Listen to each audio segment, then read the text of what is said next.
Hoje tem Fluminense nesse feriadão. Fluminense e Ferroviária vão se enfrentar pela 8ª rodada do Brasileirão Feminino. E para você saber como acompanhar essa partida e ficar por dentro de todos os detalhes desse confronto, vem comigo. Meu nome é Julia Cunha e esse é Dominado pelo Flu.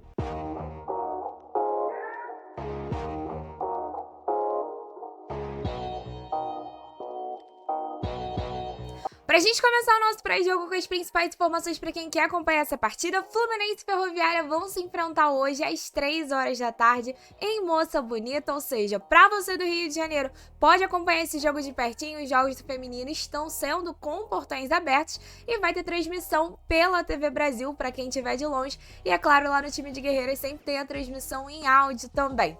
Antes da gente falar mais sobre esse jogo ali, prováveis escalações e o retrospecto dessas equipes, eu preciso pedir pra você deixar o seu like, se inscrever aqui no canal e hypar esse vídeo se você é tricolor, curte estar sempre bem informado sobre o Fluminense e curte acompanhar o futebol feminino. Sei que eu estava com os vídeos aqui atrasados, estou colocando as coisas em ordem aqui na casa, mas vamos então falar sobre essa partida em que o Fluminense, infelizmente, não chega como favorito para esse jogo. Afinal, a Ferroviária não são um dos times mais fortes da competição, até porque se você tá começando a acompanhar o futebol feminino agora, vale mencionar os times de São Paulo e o Cruzeiro são os times mais fortes da competição. Então a Ferroviária, apesar de não ter essa expressividade no futebol masculino, é uma das equipes grandes ali do futebol feminino.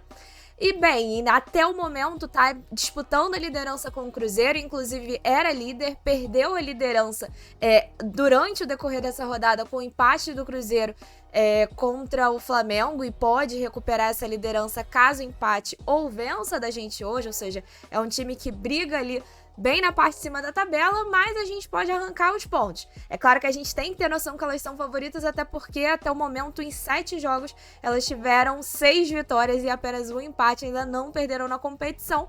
Então a gente tem que tentar pelo menos fazer igual fizemos contra o Corinthians e arrancar aí um pontinho desse jogo, já seria aí de grande ajuda para nossa tabela.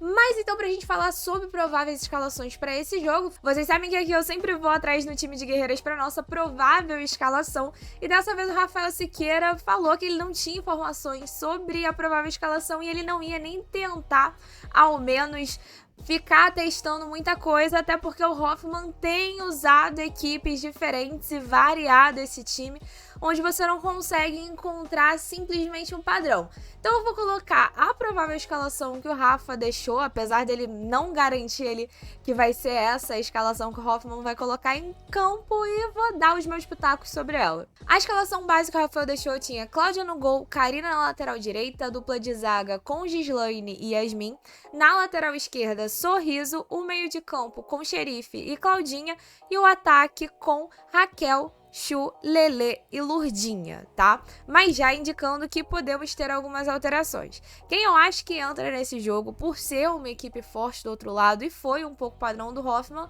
é a Nath Rodrigues. Acho que contra as equipes mais fortes, a Nath entrou em todas as escalações, então acho muito possível ver a Nath nesse time. E também, né, numa formação com 3 zagueiras. E tem um detalhe, o Rafael deixou a Karina na escalação, nessa escalação base, mas eu acho que ele pode ter esquecido que a Karina já tinha 2 cartões amarelos antes da partida contra o Bahia. Ela leva o terceiro, então estaria suspensa para esse jogo. E aí, uma coisa que eu fico me questionando no ataque é porque, apesar da Lurdinha ser a nossa artilheira, e enfim, eu tenho muita dificuldade de ver esse time sem a Lurdinha como titular, acho que ela pode não entrar pelo mesmo motivo de tá com 2 cartões amarelos, talvez não entrar no primeiro tempo, e o Hoffmann dar essa segurada para ter certeza, né?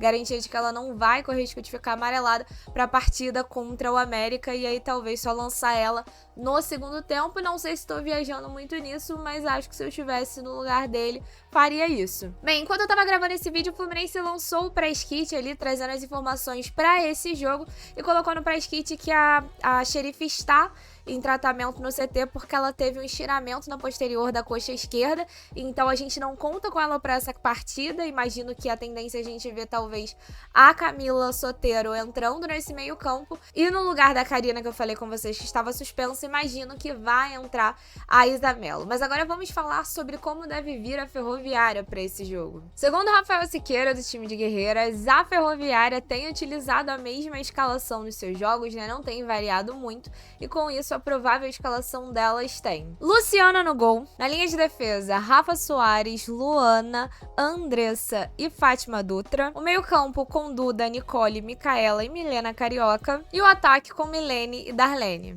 E a árbitra dessa partida será a Franciele Fernanda Lima de Castro.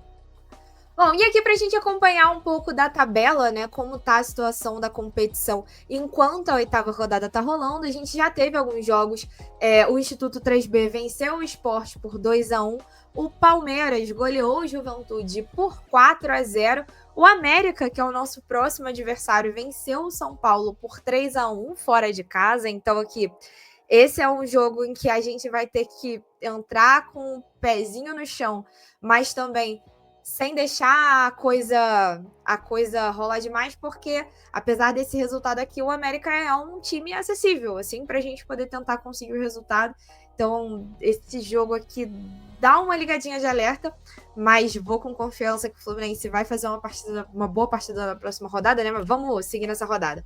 O Cruzeiro empatou com o Flamengo por 1-1, e os jogos dessa rodada, enquanto a gente enfrenta a Ferroviária, Bahia vai enfrentar o Red Bull Bragantino, Internacional Real Brasília, e o Corinthians vai fechar a rodada contra o Grêmio. E aí, por enquanto, a tabela está assim, com o Cruzeiro em primeiro lugar, com 20 pontos, a Ferroviária em segundo lugar, com 19 pontos, podendo ainda ultrapassar o Cruzeiro nessa rodada, e aí é claro que a gente torce para que não ultrapasse, porque se não ultrapassar é sinal de que a gente não só fez o dever de casa de conseguir um empate aqui em casa, é sinal de que a gente até passou na prova, porque a Ferroviária hoje tem um saldo de gols maior do que o Cruzeiro. Então, se terminar essa rodada e não passar o Cruzeiro, é sinal de que a gente venceu esse jogo, seria lindo, né? Mas, enfim, acho que eu tô sonhando um pouco alto demais. Mas o Palmeiras está em terceiro lugar com 17 pontos, São Paulo em quarto lugar com 14 pontos, o Corinthians em quinto lugar está com 12 pontos, América em sexto também com 12, assim como o Corinthians.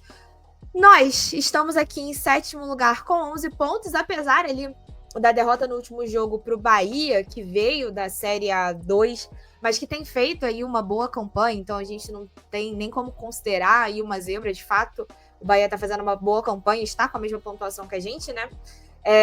Mas então a gente tá bem na tabela, por enquanto, dá para dizer assim. O Flamengo está em oitavo lugar com 11 pontos também, assim como o Bahia em nono com 11 pontos. O Red Bull Bragantino está em décimo com 8 pontos. Real Brasília em 11º também com 8 pontos. O Grêmio em 12º com 7 pontos. Juventude em 13º com 5 pontos. Instituto 3B em 14º com 4 pontos. E aqui, meus amigos, olha só onde está o Internacional. 15º lugar com 3 pontos. E o Sport na lanterna em 16º com apenas 1 ponto na competição. E aí, quando eu falo para vocês que para mim não tinha como a gente não vencer o Internacional, a gente não podia ter perdido pontos naquela rodada, é isso aí. O Internacional é uma equipe forte e tudo mais, mas começou mal a competição, a gente pegou eles em um bom momento para a gente poder conseguir pontuar, e aí, né, eram 3 pontinhos que estariam alçando a gente mais na tabela, e contra uma equipe que, enfim, como eu falei pra vocês, oscilou no início da temporada passada e agora, né, está com 1 empate e 2 derrotas nessa última sequência de 3 jogos. E, bom, ali na zona de rebaixamento da competição. Bom, mas cenários desenhados, vamos que vamos pra esse jogo. 5 horas da tarde a gente tem live, então a gente vai acabar comentando sobre essa partida, ela vai estar no finalzinho, então você cola com a gente também. Beijo no coração, saudações tricolores e até mais tarde.